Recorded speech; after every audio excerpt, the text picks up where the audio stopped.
हरे कृष्णा। सभी वैष्णव भक्तों के चरणों में दंडवत प्रणाम। सभी वैष्णव भक्तों के चरणों में दंडवत प्रणाम। भक्त नरसिंह मेहता की कथा। तो अभी तक हमने 3 भाग का श्रवण किया है कि किस प्रकार नरसिंह मेहता की उनकी जो भौजाई होती है उन पर अत्याचार करती हैं। वो सारे दिन काम करते हैं फिर भी वो उनको हमेशा प्रताड़ित करती रहती हैं। तो हम चलते हैं अपनी चौथे भाग की ओर। भगवान शंकर वृषभ पर सवार होकर भक्तराज नरसिंह मेहता के साथ बात में भगवान श्री कृष्णचंद्र के परम धाम द्वारका में पहुंच गए।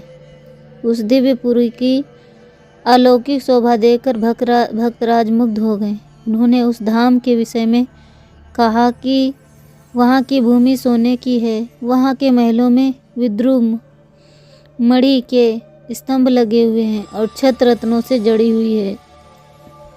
वह दिव्यपुरी नित्य नए श्रृंगारों से सुसज्जित रहती है। वहाँ सदा दिव्य प्रकाश फैला रहता है, जिसका तेज यहाँ के प्रकाश से करोड़ों गुना दिखता है। वहीं के प्रकाश में सूर्य और चंद्र को ज्योति प्राप्त होती है। वहाँ के प्रकाश से बेचारे सूर्य चंद्र की क्या तुलना की जाए। करोड़ों सूर्य के समान ज्योति तो केवल श्री भगवान की नखमणि से निकला करती है। ऐसे परम धाम की दिव्य शोभा को देखने एवं भगवान शंकर द्वारिकाधीश के राजमहल में पहुँचे। उस समय वहाँ भगवान की धर्म सभा बैठी हुई थी। राजेश्वर देवकी नंदन श्री कृष्ण राज सिंहासन पर विराजमान थे। उनकी सभा के सभासद परम भागवत उग्रसेन, बलराम, अक्रूर, उद्धव, विदुर, अर्जुन आदि यथा स्थान बैठे हुए थे तथा भगवान की 16,108 पटरानियाँ भी विद्यमान थीं।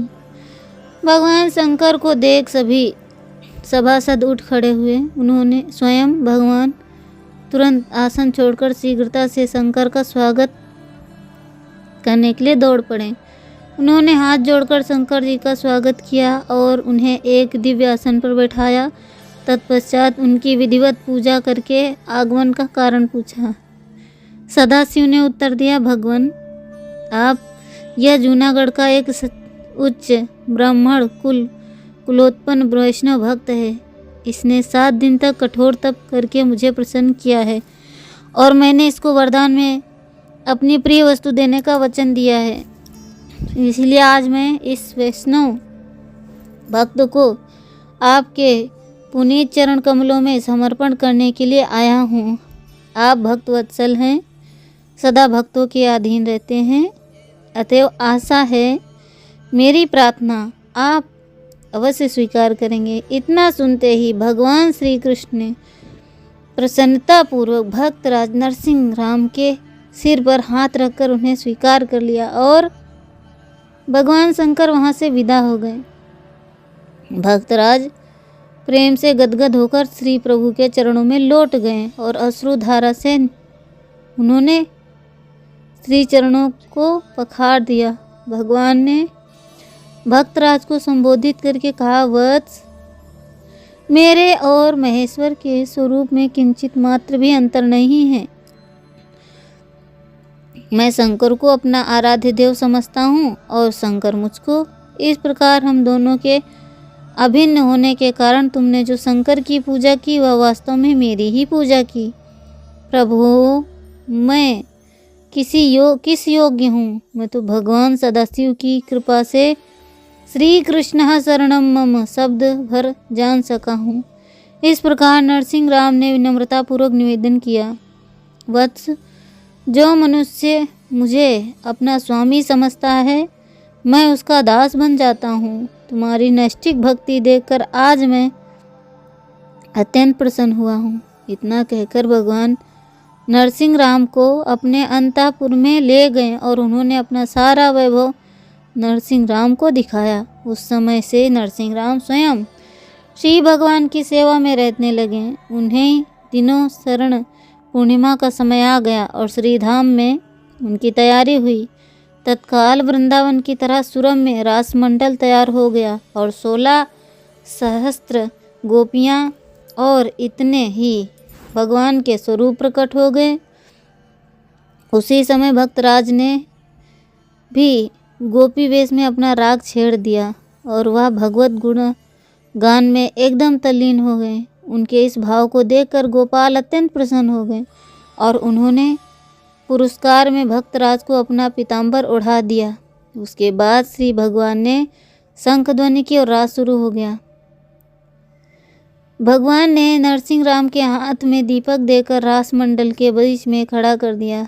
भक्तराज रास देखने में तन्मय हो गए। अकस्मात दीपक की जलती हुई शिखा उनके हाथों के वस्त्र में लग गई। बस उनका सारा हाथ दीपक की भांति जलने लगा। हाथ ही मसाल बन गया, परंतु भक्तराज को इसकी तनिक भी सुधि न रही। उसका मन तो श्री प्रभु के साथ एक हो रहा था, शरीर के साथ उसका कोई संबंध ही नहीं था। अतः वह एक भाव से अंत तक रास दर्शन करते रहे। उनका चित्त एक क्षण के लिए भी विचलित नहीं हुआ। अंत में रास लीला समाप्त होने पर स्वयं भगवान की दृष्टि नरसिंह राम के जलते हुए हाथ पर पड़ी। तुरंत उन्होंने आगे बढ़कर हाथ की आग को बुझा दिया और प्रेम से हाथ फेरकर उनकी सारी पीड़ा दूर कर दी। भक्तराज की इस तन्मयता को देखकर रुक्मिणी आदि महादेवियों को बड़ा आश्चर्य हुआ। माता रुक्मिणी ने प्रसन्न होकर अपना हार ही उतारकर भक्तराज को पहना दिया। भगवान ने भक्तराज की भूरी भूरी प्रशंसा की और भक्तराज नरसिंह को मेरे समान जानो, ऐसा कहकर उन्हें अत्यंत सम्मान प्रदान किया। इस प्रकार आनंद उत्सव, भगवत दर्शन और भगवत सेवा में नरसिंह राम को प्राय 1 मास बीत गया, परंतु उन्हें यह समय एक निमिष से अधिक नहीं मालूम हुआ। एक दिन वह बैठे बैठे भगवान की चरण सेवा कर रहे थे कि अचानक उनका ध्यान अपने सौभाग्य पर गया और वह सोचने लगे, आह, मैं कितना धन्य हूँ जो मुझे साक्षात लक्ष्मी तथा देव मुनियों को भी दुर्लभ भगवान की चरण सेवा करने का सुअवसर प्राप्त हुआ है। परंतु ऐसा चरण सेवा उनके करने का सुअवसर प्राप्त हुआ सौभाग्य मुझे अपनी भौजाई की ही कृपा से प्राप्त हुआ है, अतः मुझे उन्हीं का उपकार मानना चाहिए। भक्तराज इसी विचार में डूबे हुए थे कि एकाएक उन्हें भगवान की वाणी सुनाई पड़ी। उन्होंने कहा, वत्स, तुम्हारी सेवा और एकांत भक्ति से मैं अत्यंत प्रसन्न हूँ। कहो तुम क्या चाहते हो। नरसिंह राम ने निवेदन किया, भगवान, यदि दास की दुष्ट दृष्टता ना समझी जाए तो इससे पहले मेरा एक प्रश्न है। यदि किसी दरिद्र मनुष्य को चिंतामणि मिल जाए और वह फिर भी सामान्य धन के लिए लालच करे तो उससे क्या कहा जाएगा। भगवान ने उत्तर दिया, असंतोषी मूर्ख। तब स्वामीन, आप मुझे मूर्ख क्यों बनाना चाहते हैं। चिंतामणि के समान अपने चरण कमलों की प्राप्ति कराकर फिर आज मुझे अन्य मांग की आशा रखते हैं। नाथ, मुझे भुलवाने में न डालिए। मैं अब और कुछ नहीं चाहता। मैं अब सदा आपकी चरण सेवा में ही रहना चाहता हूँ। नरसिंह राम ने नम्रतापूर्वक कहा, वत्स, तुम्हारी निष्ठा धन्य है, परंतु जगत में प्रत्येक गृहस्थ के ऊपर 3 प्रकार के ऋण होते हैं। पहला ऋण है स्त्री पुत्र आदि, दूसरा पितरों का और तीसरा देवों का।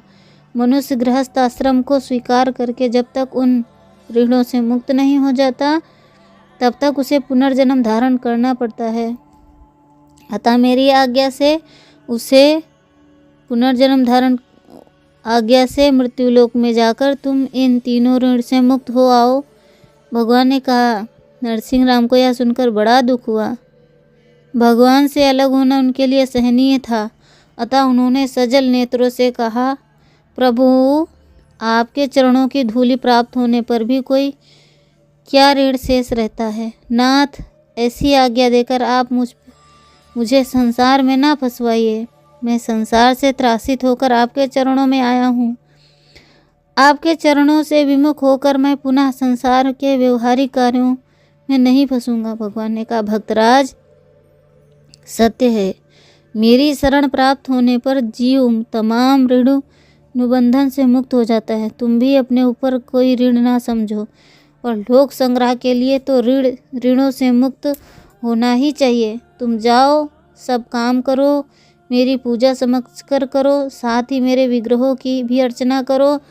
तुम्हारे जैसा एकांतिक भक्त के लिए यद्यपि मूर्ति पूजा अनिवार्य नहीं, फिर भी मैं तुम्हें धान्य पूजा करने के लिए अपनी प्रतिमा देता हूँ। इस प्रतिमा की पूजा अर्चा करने और ध्यान करने से तुम्हारी भक्ति और दृढ़ हो जाएगी। साथ ही यह करताल भी देता हूँ। इस करताल के द्वारा जब तुम मेरा कीर्तन करोगे तभी मैं तुम्हारे पास उपस्थित हो जाऊँगा और यह तुम्हारे गृहस्थ आश्रम के सभी कार्यों से सिद्ध कर दूँगा। मेरा यह प्रण है कि अनन्य चिंतायन्तो माम ये जना पर्युपासते तेषां नित्यभिक्तानां योगक्षेमं वहाम्यहम्। श्रीमद् भगवद गीता अध्याय 9 श्लोक संख्या 22। जो अनन्य भाव से मुझ में स्थित भक्त मुझ परमेश्वर को निरंतर चिंतन करते हुए निष्काम भाव से भजते हैं, उन नित्य एकाकी भाव से मुझ में स्थित पुरुषों का योगक्षेम मैं स्वयं वहन करता हूँ। जो मनुष्य मेरे इस प्रण को स्मरण रखकर तदनुकूल आचरण करता है, वह गृहस्थ श्रमी होने पर भी कभी दुर्गति को नहीं प्राप्त होता। अतः तुम जूनागढ़ में जाकर अनन्य भाव से मेरी भक्ति करो। भगवान के इस प्रकार आश्वासन देने पर नरसिंह राम राजी हो गए। भगवान ने उन्हें अपनी प्रतिमा और करताल सौंप दी एवं पीताम्बर और मयूर पुच्छ का मुकुट पहना दिया। नरसिंह राम ने भगवान के चरणों पर गिरकर बारंबार प्रणाम किया और फिर भगवती प्रेरणा से तुरंत जूनागढ़ जा पहुँचे। तो हरे कृष्णा। आज का हमारा चौथा भाग समाप्त हुआ और अब हम अगले भाग की ओर आपसे पुनः भेंट करेंगे। तब तक के लिए श्रवण करें अगले भाग का कि भगवान ने उन पर किस किस प्रकार से कृपा की। हरे कृष्णा कृष्णा कृष्णा हरे हरे, हरे राम राम राम हरे हरे। हरि बोल।